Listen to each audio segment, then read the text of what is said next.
Olá, sejam todos bem-vindos mais uma vez. Sou Alfredo Vunge e é com grande alegria que voltamos a esse espaço de conversa, reflexão e verdade. Scripta Veritas é um programa feito para dar voz às escritoras em meio aos desafios do nosso tempo. Hoje temos mais uma vez o nosso convidado, que já é a segunda vez que está aqui na nossa casa. As portas estão sempre abertas para ele. E gostaríamos de informar mais uma vez aos nossos seguidores que podem nos acompanhar a partir das nossas páginas, nossas redes sociais, Facebook, Instagram e também no YouTube. Estamos em época festiva, estamos no mês de dezembro e esta é uma altura do ano em que parece, apesar da crise que existe no país, ainda assim um mês de festas, né? De alguma forma nós gastamos mais nesse período do ano, temos também o Natal, temos uma série de atividades culturais e nós convidamos então o nosso irmão, nosso pastor Israel Miranda, para abordarmos aqui alguns temas, alguns aspectos. Pois, apesar de ser já da casa, nós gostaríamos de dar algum espaço para o mesmo se apresentar de forma rápida, de forma breve, antes de darmos então seguimento às questões que nos levam a estar sentado aqui no dia de hoje. Por favor. Alfredo, é um prazer estar contigo novamente e estar aqui no Scripta Veritas. Obrigado pelo convite, obrigado pela amizade. Deus em Cristo abençoe. Eu sou Israel Miranda, sou casado com Sandra, sou pai de Seymour e sou pastor da congregação no Espaço de Jesus. E é muito bom estar aqui convosco. Ok, muito obrigado. Nós é que agradecemos imenso a sua disponibilidade e a pronta resposta em estar conosco. Nós gostaríamos de saber, nosso convidado, sendo que estamos em épocas de festas, gostaríamos que tivéssemos uma reflexão sobre como é que nós, como cristãos, podemos lidar com festas e cultos festivos. Quando digo por cultos festivos, estou a olhar para aqueles eventos também, e aproveitar aqui a oportunidade de juntar, matar dois coelhos com um só pau, né? Aqueles cultos que se tem, por exemplo, culto do aniversário do pastor, né? Culto do aniversário do coro, por exemplo. Então, nós gostaríamos de saber como é que nós podemos lidar com essas questões. Primeiro, olhando para essa temática em particular primeiro. Como é que um cristão deve lidar com festas e com cultos festivos? Muito bem. Olha, biblicamente, nós poderíamos dizer que não existe, por exemplo, necessariamente na Escritura, especificamente o Novo Testamento, a ideia de um culto especificamente festivo, porque algumas coisas são mais dos nossos tempos, de um tempo para cá. Por exemplo, a igreja do texto bíblico não é uma igreja que tem, por exemplo, alguns elementos organizacionais como nós temos hoje. Certo. Vou dar um exemplo. Não é uma igreja que tem grupos corais como temos hoje, por exemplo. Mas tinha cântico no contexto da igreja. Certo. Não era uma igreja que tinha uma estrutura de templo como temos hoje. E não era uma igreja que tinha, por exemplo, denominações como temos hoje, que poderíamos pensar em fundação da igreja, da denominação, então celebrar isso. Agora, como é que a gente então deveria lidar com esses temas que muitas vezes, por não serem às vezes assuntos do contexto da escritura, da igreja primitiva, não serão tratados? Certo. E se esperássemos também que fossem tratados, nós estaríamos pensando em algo do futuro tratado no passado. E não existe isso. Então o caminho é pensarmos sempre o quê? Qual é o caminho correto? É não achar que é bíblico trabalhar essas questões como se fosse culto do pastor, culto do grupo tal. O caminho correto talvez é pensar em culto de ação de graças, Certo. em que nós estamos a nos reunir aqui com o objetivo de glorificar a Deus por causa de um grupo, por causa da igreja, por causa talvez do pastor. Entretanto, também é fundamental que não se transforma aquele encontro em algo que fira com um culto em si. Tem de ser um culto. Porque onde é que está, às vezes, o grande mal dos cultos festivos, em alusão ao de um pastor ou de um grupo? É que a gente esquece que é um culto e tenta introduzir elementos que geralmente não estão num culto. Por exemplo, talvez não devêssemos cantar parabéns naquele momento, mas depois do culto. Certo. Iríamos cultuar a Deus, a pregação, iríamos cantar, iríamos ofertar, e pós o culto teríamos talvez um momento de apagar as velas, porque isso aqui não tem nada a ver com o culto em si. Certo. Embora o momento tenha a ver com o pastor ou com o grupo, mas apagar vela, cantar parabéns, não é culto ali, não tem a ver com culto. Então poderíamos fazer o quê? Poderíamos, quem sabe, pensar, vamos cultuar, Certo. e depois da gente cultuar, vamos cantar os parabéns, vamos entregar os presentes. Por exemplo, a gente está no culto de aniversário do pastor, e no decorrer do culto, cada um vem e entrega o presente ao pastor. Certo. Quer dizer, talvez esses elementos não deveriam existir. Tinha que ser depois do culto. Ou então, se tem de ser algo coletivo, público, mas seria bom fazermos o culto. Depois do culto prestado, aí sim viriam as outras nuances daquele evento, daquele momento, que não faz necessariamente parte de um culto centrado em Deus e bíblico em si. Então, neste sentido, o mal não está em temos um encontro em que queremos glorificar a Deus pela igreja, pelo grupo ou pelo pastor. Isso é legítimo que a gente faça. Entretanto, o mal está nos muitos elementos que adicionamos no culto que não fazem parte do culto. Certo. E às vezes o todo rouba a atenção muito mais tempo do que o culto em si. Então aí está o erro. E talvez se for assim já não pudesse ser mais culto. Para ser culto é um dia que estamos aqui para orar, para agradecer, para louvar ao Senhor pelo grupo, pela igreja. E depois do culto a gente vai reservar um momento especificamente para aquelas nuances do evento em si. Ok, perfeito. Dentro ainda dessa temática, né, existe um segmento religioso e não só. Na verdade, também muitas pessoas que não fazem parte de algum segmento, uns olham para as Sagradas Escrituras em dois contextos. Primeiro, nós temos o do copeiro de José, quando José esteve preso, depois chegou o aniversário do copeiro e um dos companheiros de José, do Egito, acabou por ser morto no aniversário do faraó. No aniversário do faraó. E um outro contexto em que nós vemos, por exemplo, a comemoração de aniversário nas escrituras, foi quando a mulher penso que de Herodes, né? solicita a cabeça de João Herodias. Batista num prato. Sim. Também a filha de Herodias dançou diante de Herodes e disse que dou o que tu quiseres, né? Então a mãe, influenciando a filha, indicou que pedisse a cabeça de João Batista e foi dado então a cabeça de João Batista para Herodes. Com exceção desses dois textos, não existe um outro texto nas escrituras que mostram de forma clara alguém a comemorar um aniversário, por exemplo.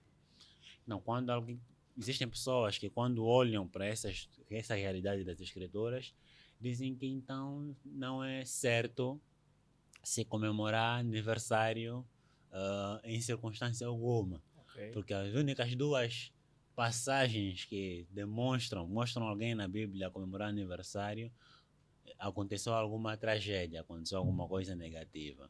Então a Bíblia não recomenda que seja comemorado o aniversário. Existe algum segmento, por exemplo, Testemunha de Jeová, mas também não só Testemunha de Jeová, existe também algumas pessoas que não comemoram aniversário baseando-se nesse texto bíblico. Qual é a interpretação que nosso convidado tira disto? É certo ou não é certo um cristão comemorar o aniversário? Muito natalício? bom. Na verdade, primeiro é que usar os dois textos tanto de João Batista como lá de Faraó, para fundamentar que não se deve celebrar aniversário, é muito equivocado, porque primeiro é que ambas as pessoas não são cristãs. Então elas não são o padrão nosso de atuação. Certo. Agora, a razão de por que celebramos, e aqui no caso estou advogando que deve celebrar o aniversário, é simples. Quando se lê a Escritura claramente nos mostra que devemos celebrar a vida. O fato de estar vivo é motivo de alegria, é motivo de desfrutar. O fato da vida ser breve, Salomão em Eclesiastes nos diz que em meio a essa jornada desafiadora do viver debaixo do sol, o que eu me devo fazer na vida é desfrutar da vida. Por exemplo, desfrutar do resultado do seu trabalho, comer e beber. Certo. Isso é um dom de Deus. Então, desfrutar da vida, sem dúvida, é uma das formas de viver de forma correta. Por quê? Porque devemos celebrar a vida, devemos nos alegrar por estar vivo, como essa dádiva que Deus nos deu. E Deus nos deu a vida para isso mesmo. A vida também ela é feita de alegrias, de tristezas, de perdas, de ganhos. Portanto, quando se está alegre, o que é que se faz? Canta-se, celebra-se. Quando se está triste, faz-se o quê? Compreende o momento, ora, busca Deus, o consolo do Senhor.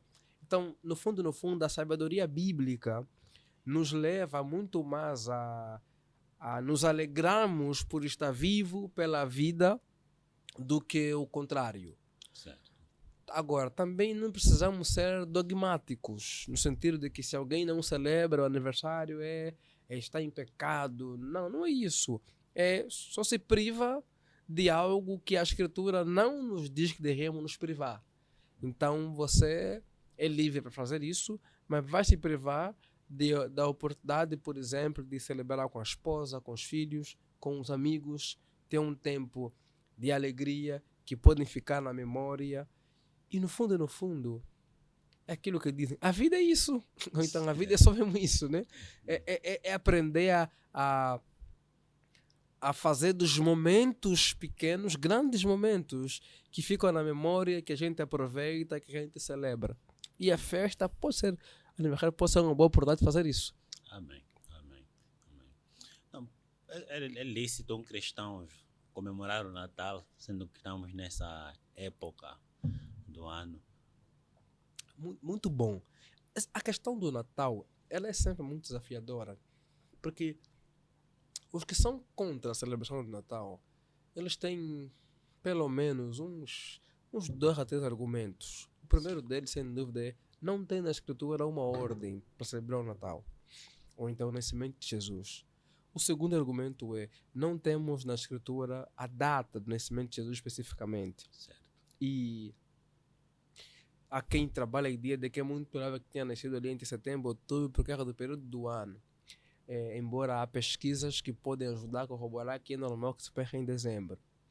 E a terceira razão que alguns usam contra a celebração do Natal é a questão, por exemplo, de ser uma substituição de uma festa pagã. Certo. E sim, todos esses argumentos são argumentos respeitáveis e com tranquilidade. Entretanto, também, assim como não tem um texto que ordena celebrar o Natal, também não tem um texto que proíba que se faça. E por que eu considero que o cristão deveria celebrar o Natal? Porque nós estamos a falar a respeito da encarnação do Filho de Deus. Sim. Então o Natal, ao mesmo tempo que não é uma data que tem na Escritura, o evento ou o ato em si é sobre quem? É sobre Deus que se encarnou. Então o Natal, para mim, é interessante que a gente celebre, porque é uma oportunidade de relembrarmos a encarnação do Filho de Deus, de relembrarmos o Deus que se esvazia, o Deus que se faz menino em um mundo de homens que querem ser divinizados, serem Deus. Deus se faz menino, Deus se faz dependente de uma mulher e habita entre nós para nos salvar. Então, falar da morte de Cristo e também fugir do nascimento é ignorar muitos aspectos da encarnação do Filho de Deus.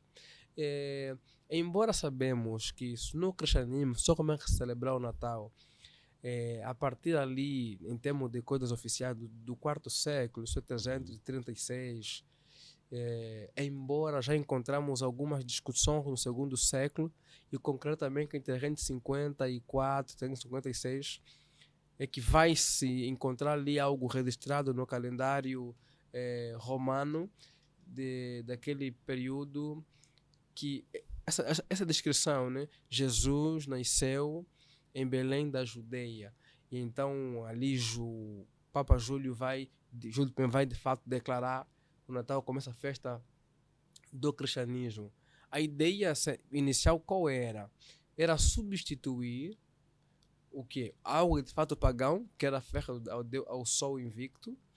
Mas por quê? Porque o cristianismo se torna a religião oficial do Império Romano. Certo. E os pagãos vão ser o quê? Vão agora começar a ressignificar as coisas e vão colocar o Natal, no caso, no lugar da festa ali. Isso é bom?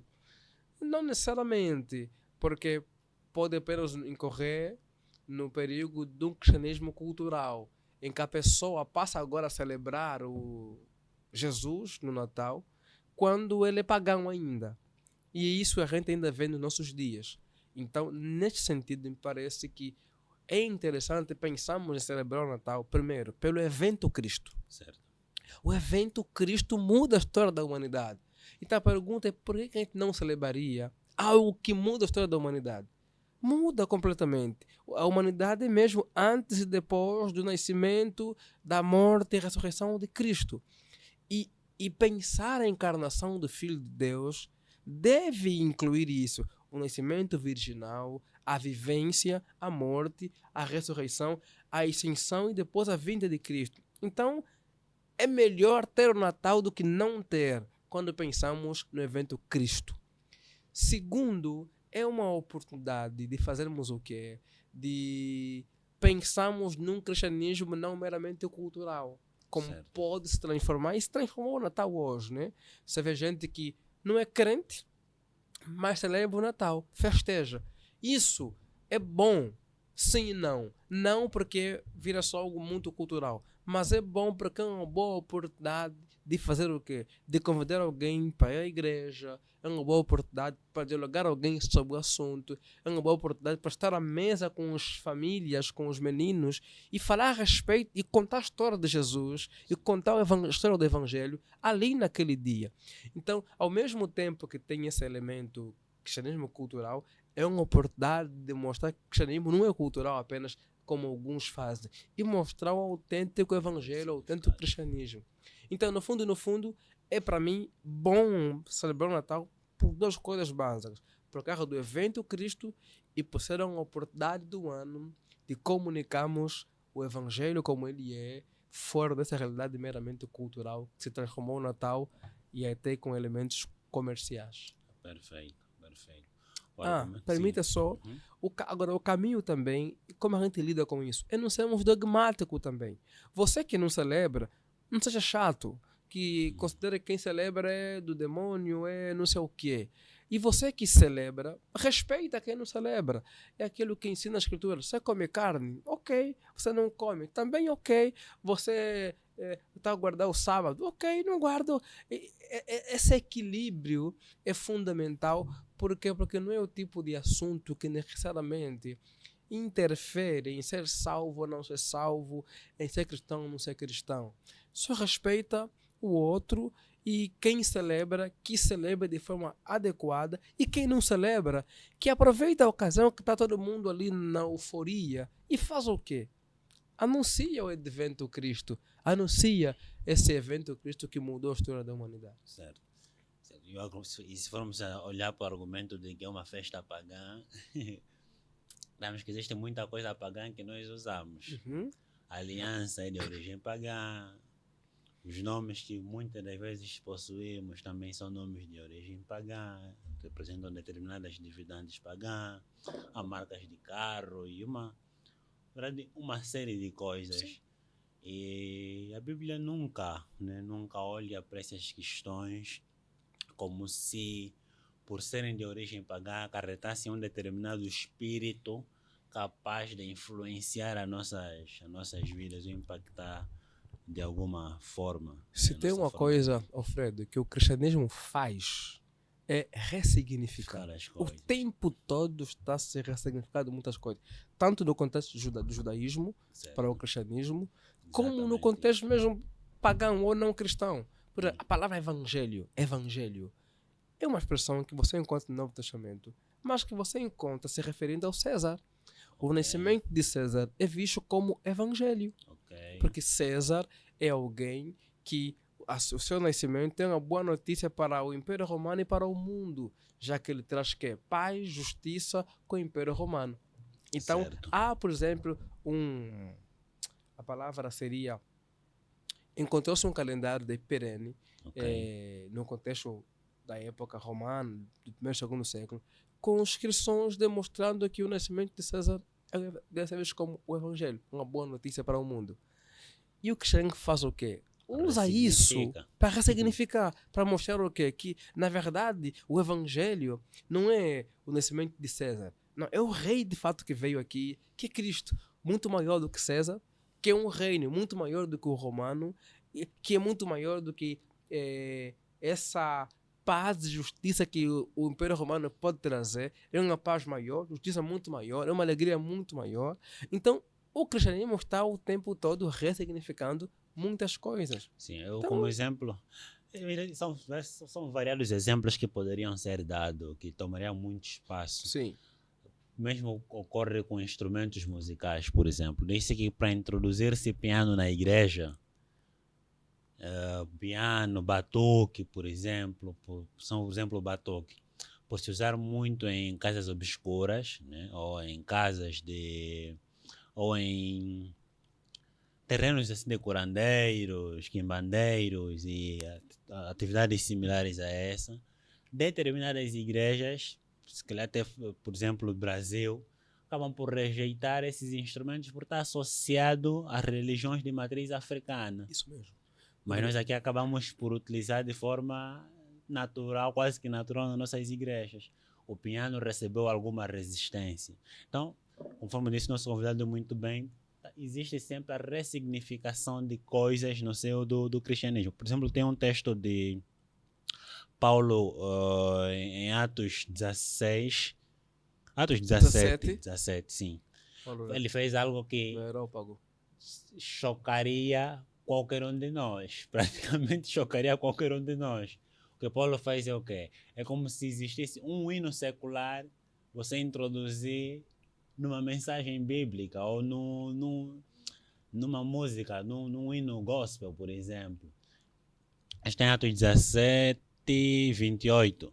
Sim. Diz que pois nele vivemos, e nos movemos e existimos, como também alguns dos vossos poetas disseram, porque dele também somos geração. Ou seja, esse trecho era de um hino que era para quem? Agora me esqueço, na verdade. Na verdade, esses textos são textos que encontramos em poetas e Certo. filósofos mesmo grego. Certo. E Paulo está a fazer o quê? Isso é um ponto fundamental a se dizer. A isso aqui chamamos de exegese cultural. Certo. Paulo está a usar algo da realidade cultural desses indivíduos como ponto de contato para poder comunicar a eles o evangelho. E aqui faz uma diferença bem interessante entre Atos 17 e Atos 2. Okay, Em sim. Atos 2, o discurso de Pedro Era qual para é? judeus. Olha, o que está acontecendo aqui foi dito pelo profeta Joel. Imagina Paulo, no ambiente que está no capítulo 17, falar do profeta Joel para quem é grego. Eles não vão entender. Por quê? Porque não é algo da realidade deles. Então, Pedro está pregando para os judeus. Ele faz o quê? Fala de algo que os judeus compreendem. E Paulo está pregando para quem? Para gregos e não só. E vai comunicar a eles algo que eles compreendam. Essa é uma das formas que nós temos de fazer o quê? De pregar ao coração. É encontrar ponto de contato com as pessoas para atraí-los e então pregamos o evangelho do Senhor Jesus Cristo. Então, essa exegese cultural ela é fundamental para que a gente consiga pregar de forma eficaz a mensagem do evangelho. Não significa mudar a essência da mensagem. Certo. Significa mudar a forma como vou comunicar a mensagem. Porque nós não estamos agora num ambiente como aqui, por exemplo, em que sou maioria. Eu sou minoria. E como quem é minoria, tenho que encontrar aquilo que tem deles, que pode dialogar com aquilo que eu tenho para apresentar, e eles poderem pelo menos fazer o quê? Conseguirem me ouvir. E eu conseguir me comunicar a eles. Isso é o que tens que fazer com que na pregação, por exemplo, eu considero, por exemplo, que um dos pecados do nosso ambiente evangélico angolano, quando a gente vai na televisão, por exemplo, Certo. eu acho que nós somos muito evangeliquez. Os crentes que vão na televisão, você vê fala de ungido, de ovelha. Exatamente. Mas olha, o pastor é um homem de Deus, é Deus que levantou, é as ovelhas. Não, oh, irmão, você tem que entender que você não está falando para o nosso gueto evangélico, está falando para a televisão, para gente que não entende essas linguagens. Certo. Então, a nossa comunicação, devemos entender onde estamos.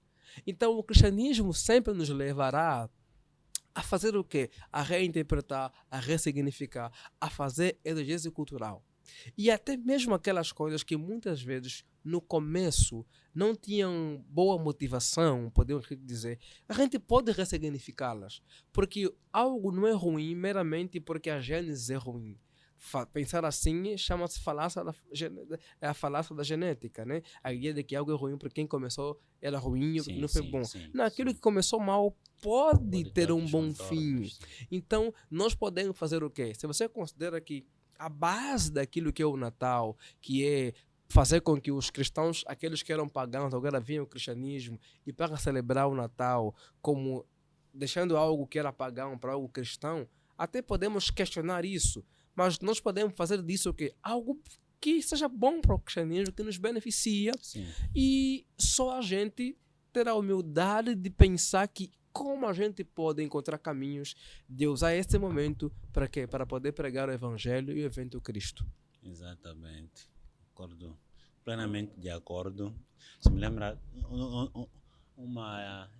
uma frase, não lembro exatamente qual é o contexto em que vi este exemplo, mas era de um treinamento de evangelismo, no qual apresentava-se alguém que chegou até um indivíduo e falou: bom dia, senhor. Já ouviu falar da raiz de Jessé, o leão da tribo de Judá? Você fica, a pessoa nem sabe quem é a raiz de Jessé, nem sabe quem é Jessé, nem sabe como é o leão da tribo, algo totalmente... Se na igreja tem muita gente que não sai, imagina. algo que ninguém tem conhecimento. Então é necessário que se contextualize antes mesmo de nós. É necessário que coloquemos as pessoas no mesmo chão, mesmo denominador comum, para que a pessoa compreenda a mensagem, né? Para que a pessoa compreenda a mensagem, tenha uma percepção mais clara da mensagem. Gostaria de informar ainda aos nossos patrocinadores, aproveitar o momento, dizer que o Estúdio Kazanga faz cobertura fotográfica em todo tipo de eventos. Se tens algum evento para breve, basta contactar o número 928 42 10 21.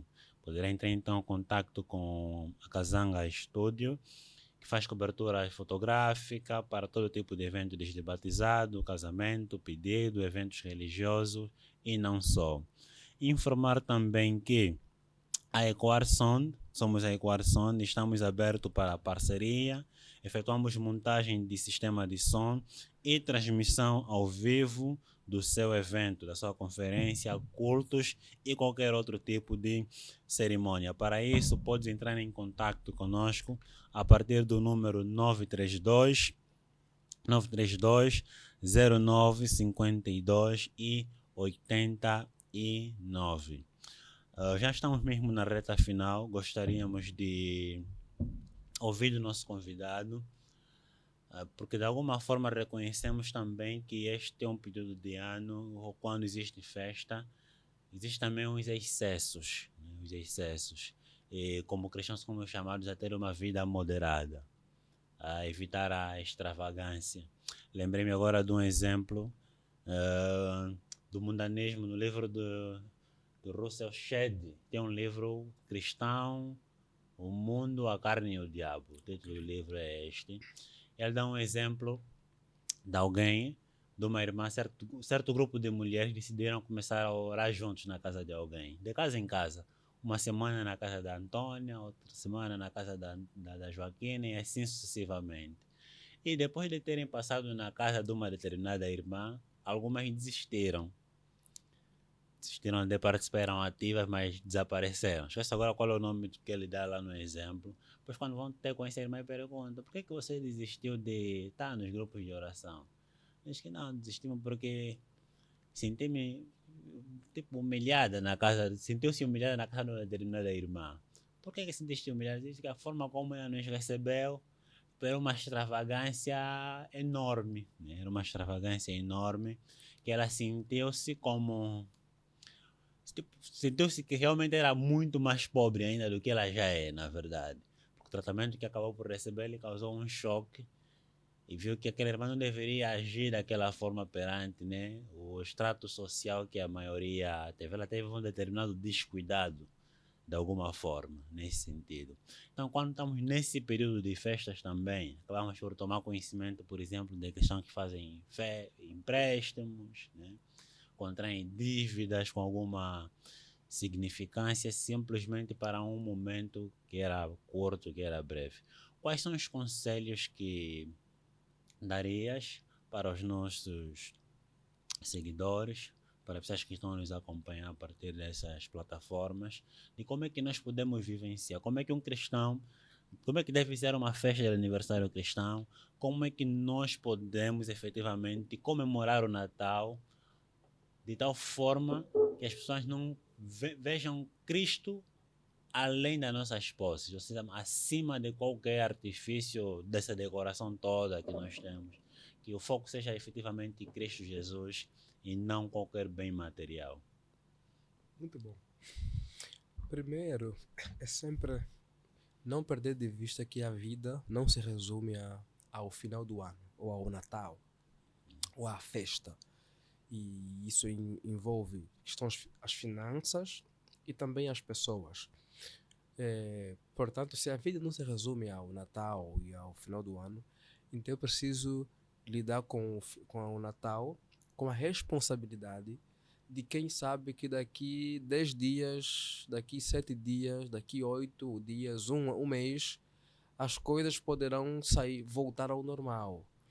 E então eu preciso pensar as coisas além do momento apenas, para que eu não faça então dívidas, para que eu não gaste mais do que eu deveria e para que eu não deixe de considerar elementos importantes, por exemplo, como o material escolar dos meninos no começo do ano, as mensalidades. Então eu preciso encontrar algum equilíbrio.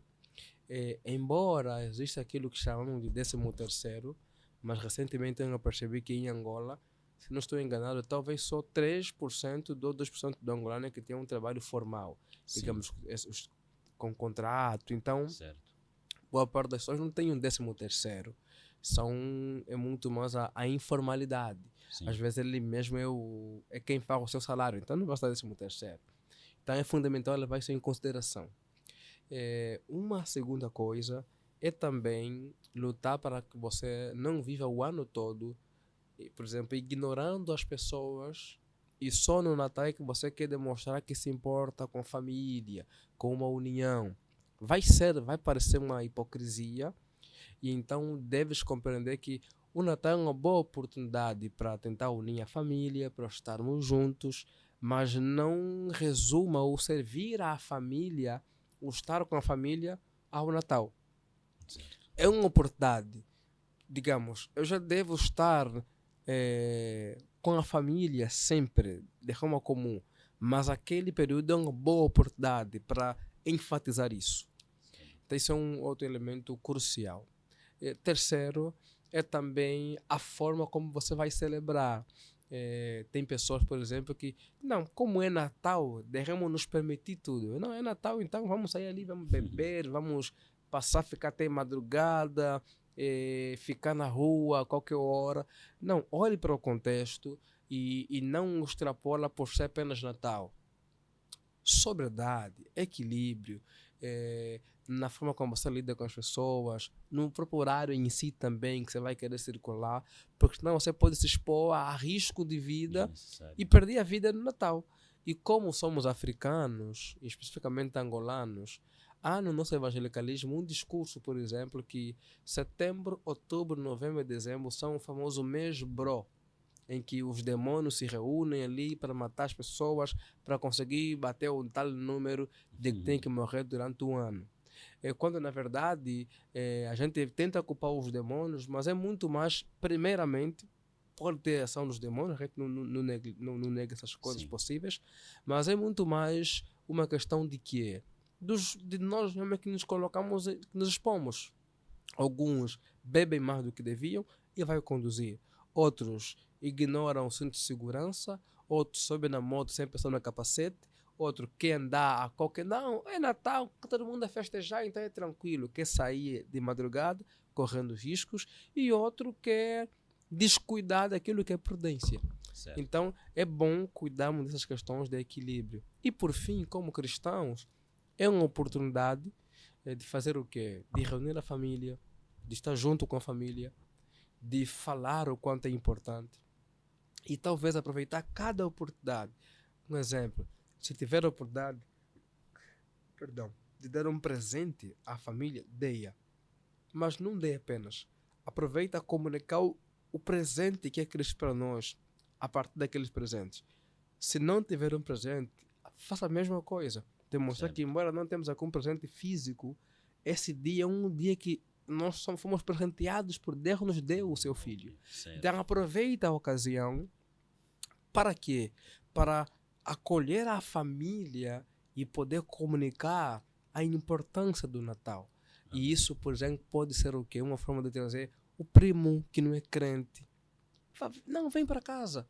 E vem ali, sirva, está com eles. E naquela oportunidade, você prega o evangelho. De forma simples, pragmática ali, objetiva, mas que se comunica com o evangelho. É também uma forma de servir as pessoas Certo. com amor, com aquilo que podemos e pregar o evangelho sempre. Lutar, e aí você mencionou, é fundamental. Cuidado com a extravagância. É verdade que nós não podemos fazer equiparações porque nós somos pessoas que têm contextos diferentes. Certo. Há quem tem condição de ter uma festa de Natal que para quem não tem pode parecer muito absurdo. Meu Deus, tudo isso. Não, para ele não é tudo isso, é básico. Aquilo é o normal para ele. Então é normal que ele viva assim. Então eu que não tenho, devo aprender a não querer também olhar para o Certo. outro como se a realidade dele fosse a minha. Certo. Não, viva a tua realidade e entenda, o mais importante é lutar para fazer o quê? O básico. Eu costumo dizer que o que faz a vida valer a pena não é eu conseguir ir nas férias, por exemplo, em Paris, em Portugal, ou em Madrid, ou em Santa Catarina, como Florianópolis, ou em Gramados. Se eu puder ir, é uma maravilha, que bênção, vá.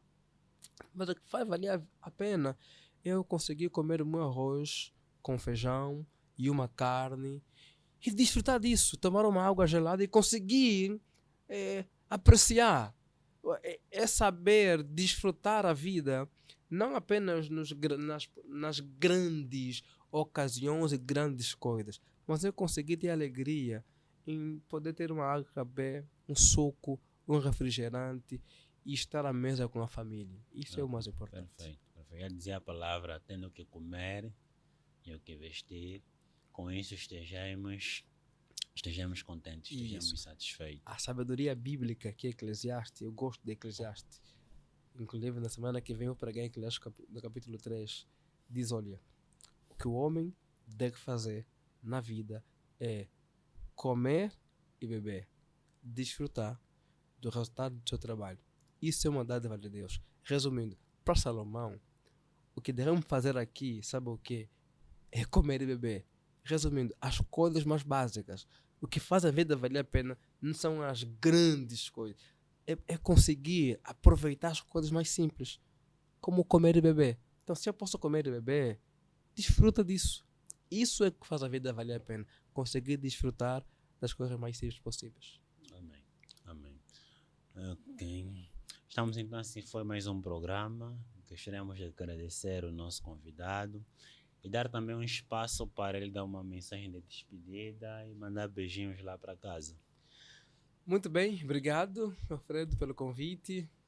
É um prazer estar aqui. Mando aqui saudações à família, minha esposa Sandra, o filho Seymour, minha mãe, meus pais, Diáconos Amélio, Pastor João e todos os meus irmãos, e também a comunidade no Espaço de Jesus, que são os pastores, e o Ministério do Tempo Shekinah, e também os irmãos da IEPA e os amigos que nos acompanham pela internet.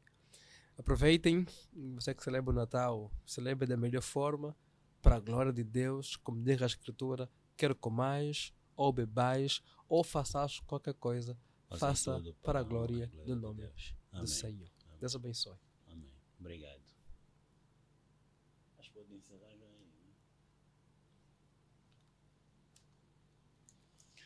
Ok, obrigado.